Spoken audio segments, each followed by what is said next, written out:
नमस्कार दोस्तों, आप सभी का स्वागत है हमारे इस आदिसागर यूट्यूब चैनल में।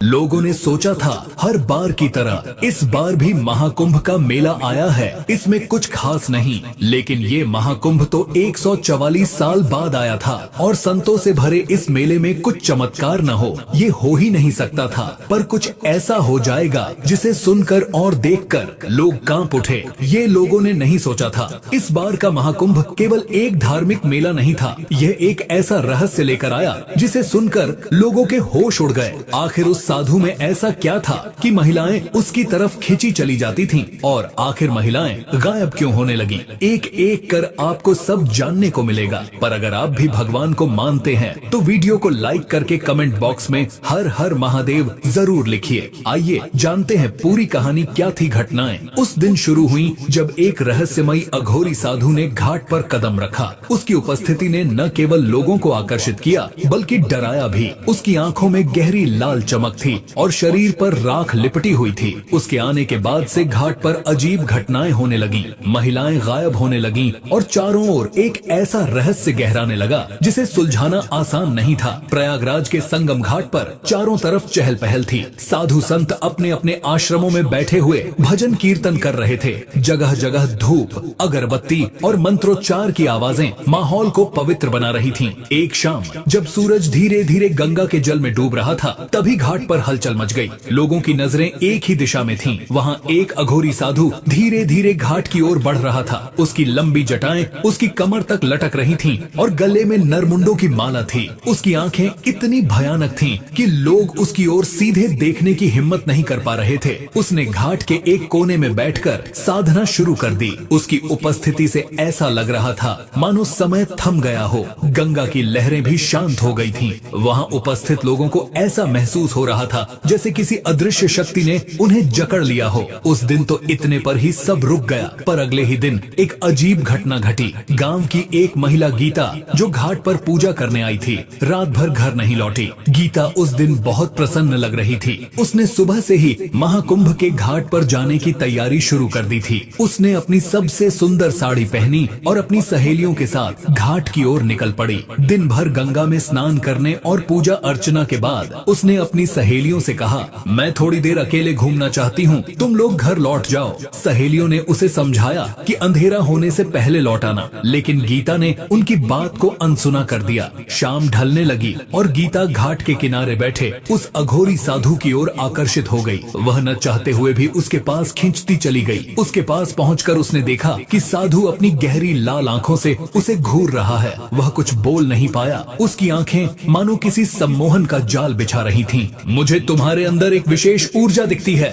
साधु ने गहरे स्वर में कहा। गीता चुपचाप खड़ी रही। उसके कदम जड़ हो गए। तभी साधु ने अपना त्रिशूल उठाया और उसके चारों ओर एक घेरा खींच दिया। अचानक गीता की चीखों से घाट का सन्नाटा टूट गया। वहां मौजूद कुछ लोगों ने देखा, लेकिन डर के मारे वे उसकी मदद के लिए आगे नहीं बढ़ पाए। गीता की चीखें धीरे धीरे थम गईं। उसके बाद वह अघोरी के साथ गंगा के पास बने अंधेरे जंगल की ओर चली गई। अगले दिन सुबह जब गीता घर नहीं लौटी तो उसके परिवार वालों ने उसे ढूंढना शुरू किया। उसकी माँ घाट पर रोते हुए लोगों से पूछती रही, क्या किसी ने मेरी गीता को देखा है? वह कल शाम यहाँ आई थी। कुछ लोगों ने बताया कि उन्होंने गीता को साधु के पास जाते देखा था, लेकिन उसके बाद क्या हुआ यह कोई नहीं जानता। गीता का पति रमेश पुलिस थाने पहुँचा। वह घबराए हुए स्वर में बोला, मेरी पत्नी कल शाम से गायब है। कुछ लोगों ने उसे उस अघोरी के पास जाते हुए देखा था। पुलिस ने उसकी बात को गंभीरता से नहीं लिया। उन्होंने इसे सामान्य गुमशुदगी का मामला समझकर टाल दिया, लेकिन रमेश को यकीन था कि उसकी पत्नी के गायब होने के पीछे वही अघोरी साधु है। धीरे धीरे यह खबर पूरे मेले में फैल गई।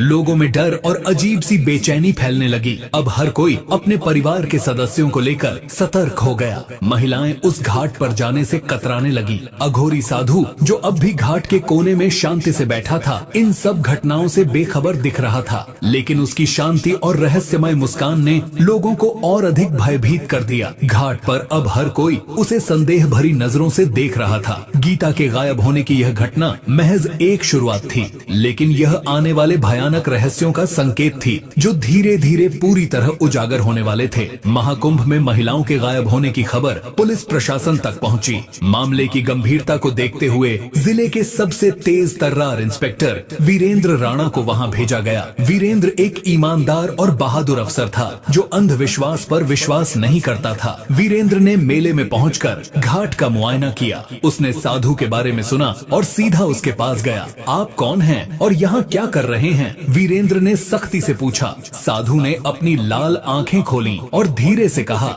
मैं वही हूँ जो इस संसार को चलाता है। तुम मुझे समझ नहीं पाओगे, मुझसे दूर रहो। वीरेंद्र ने उसे धमकी दी, अगर तुम यहाँ से नहीं गए तो मैं तुम्हें गिरफ्तार कर लूंगा। साधु ने उसकी ओर देखा और मुस्कुराते हुए कहा, तुम मुझे नहीं हटा सकते, मेरी शक्तियों को चुनौती मत दो। वीरेंद्र की धमकी के बाद भी साधु टस से मस नहीं हुआ। उसने एक गहरी सांस ली और अपनी आंखें बंद कर लीं। कुछ पल बाद उसने अपना त्रिशूल उठाया और जोर से धरती पर मारा। उस प्रहार से गंगा के शांत पानी में अचानक उथल पुथल मच गई। ऐसा लगा मानो नदी ने अपनी गति को रोककर क्रोध में उफान मारा हो। आसमान में काले बादल छा गए और बिजली चमकने लगी। घाट पर उपस्थित लोग चीखने चिल्लाने लगे। किसी ने ऐसी घटना पहले कभी नहीं देखी थी। गंगा के पानी में एक भयानक भंवर बनने लगा। लोग डर से घाट छोड़कर भागने लगे। साधु ने अपनी आंखें खोली और वीरेंद्र की ओर देखा। उसकी लाल आंखों में एक अजीब सी चमक थी, मानो वह इंसान नहीं कोई अलौकिक शक्ति हो। उसने गहरे स्वर में कहा, मैंने कहा था मेरी शक्तियों को चुनौती मत दो।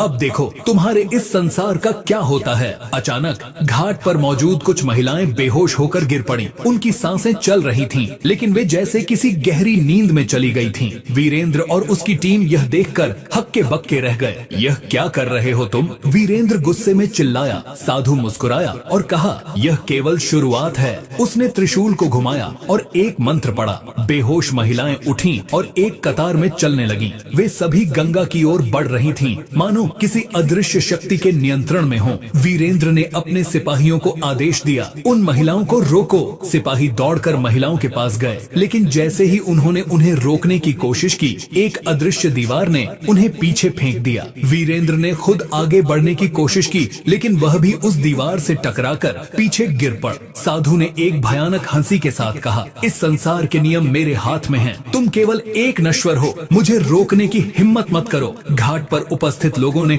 यह सब देखा और डर के मारे भागने लगे। गंगा का पानी अब लाल रंग में बदलने लगा था। वीरेंद्र राणा अब साधु की शक्तियों और उसके उद्देश्य को समझने के लिए दृढ़ थे। उन्होंने गंगा तट के आसपास छानबीन शुरू की और घाट पर मौजूद बुजुर्गों और ज्ञानी साधुओं से उस रहस्यमयी अघोरी के बारे में पूछताछ की। एक वृद्ध संत जो वर्षों से गंगा के किनारे तपस्या कर रहे थे, ने धीरे धीरे कहा, वह साधु कोई सामान्य व्यक्ति नहीं है। उसे अघोर पंथ की प्राचीनतम शिक्षा प्राप्त है। वह महाकाल अग्नि सिद्धि का साधक है। एक ऐसी साधना जो आत्मा और प्रकृति के सबसे अंधकारमय पहलुओं को जागृत कर सकती है। यह साधना उसे धरती और जल दोनों पर शासन करने की शक्ति देती है। गंगा के लाल होने का कारण उसकी यही शक्ति है। वह इस ब्रह्मांड की ऊर्जाओं को अपने वश में करना चाहता है, लेकिन इसके लिए बलिदानों की आवश्यकता होती है। वीरेंद्र ने चिंतित होकर पूछा, तो क्या वह इन महिलाओं को उसी बलिदान के लिए ले जा रहा है? संत ने सिर हिलाते हुए कहा, हाँ, और यदि यह अनुष्ठान पूरा हो गया तो वह इतना शक्तिशाली बन जाएगा कि उसे कोई रोक नहीं सकेगा।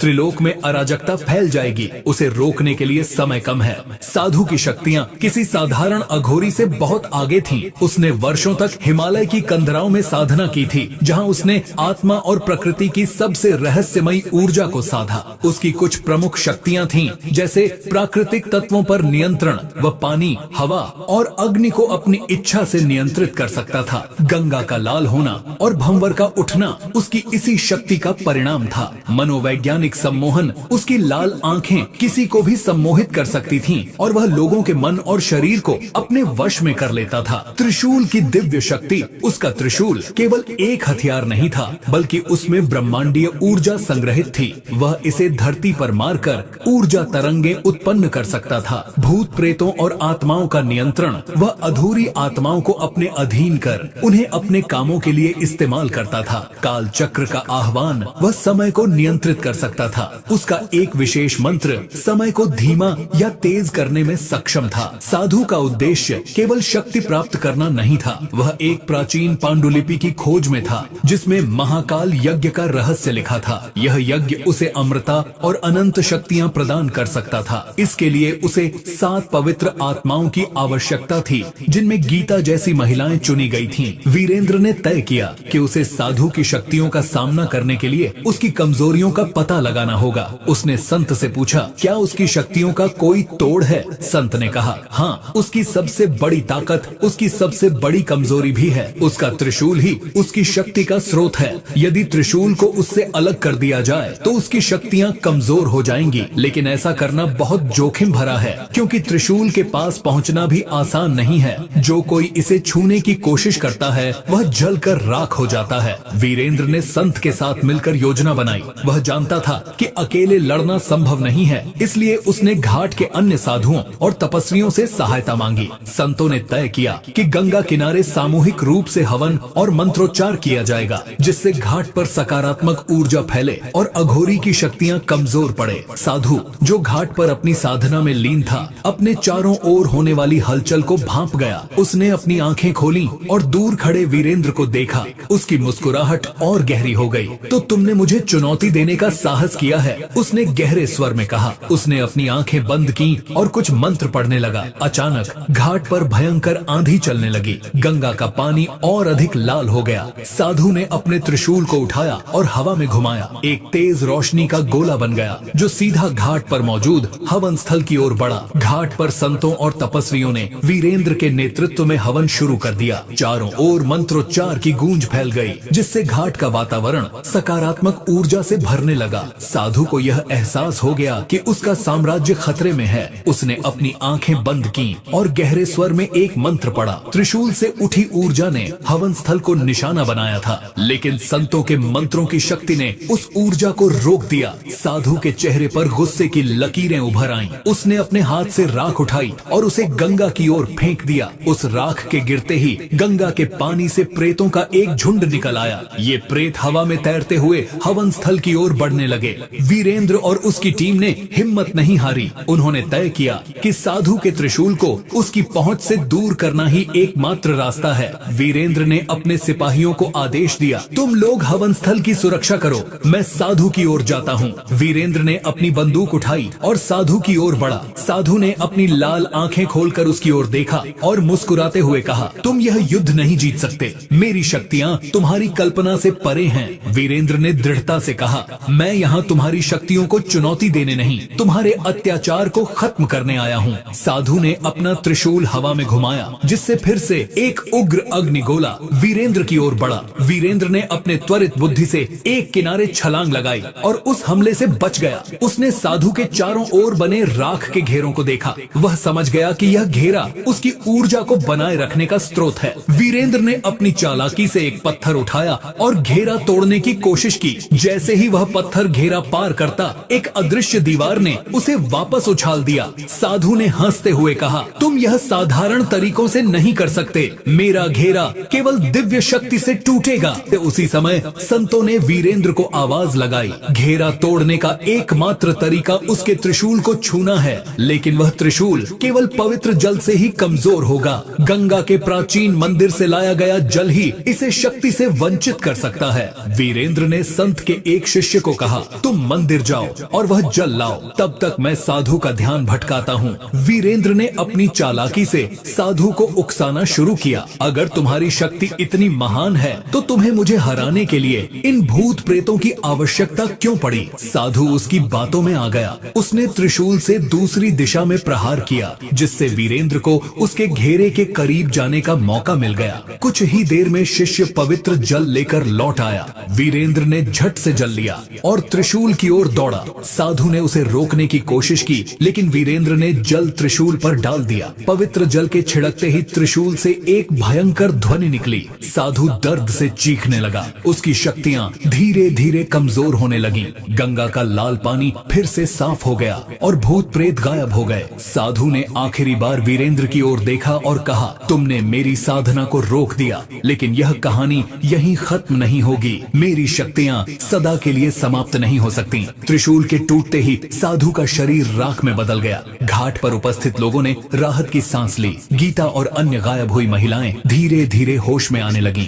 महाकुंभ में सब कुछ सामान्य हो गया। गंगा के घाट पर फिर से भजन कीर्तन शुरू हो गए। वीरेंद्र ने संतों का आभार व्यक्त किया और गंगा तट की सुरक्षा को मजबूत किया। हालांकि वीरेंद्र के मन में एक सवाल था, क्या सच में साधु का अंत हो गया था या यह केवल एक शुरुआत थी? जब वीरेंद्र ने पवित्र जल से त्रिशूल को स्पर्श किया और साधु का शरीर राख में बदल गया तो घाट पर अचानक एक अद्भुत शांति छा गई। गंगा का जल जो अब तक शांत था अचानक हल्के प्रकाश से झिलमिलाने लगा। हर कोई इस अप्रत्याशित घटना को विस्मय से देख रहा था। वीरेंद्र ने संत की ओर देखा और कहा, क्या यह सच में समाप्त हो गया? तभी गंगा के ऊपर एक दिव्य प्रकाश उभरा। उसी राख से एक तेजस्वी आकृति प्रकट हुई। वह साधु का दिव्य रूप था। उसका चेहरा अब क्रोध और भयावहता से मुक्त था। उसकी आंखों में करुणा और शांति का भाव था। तुमने मेरी राह कठिन बना दी वीरेंद्र, साधु की आवाज गूंजी, जो अब पहले की तरह कठोर नहीं बल्कि शांत और गूढ़ थी। वीरेंद्र ने विस्मय से पूछा,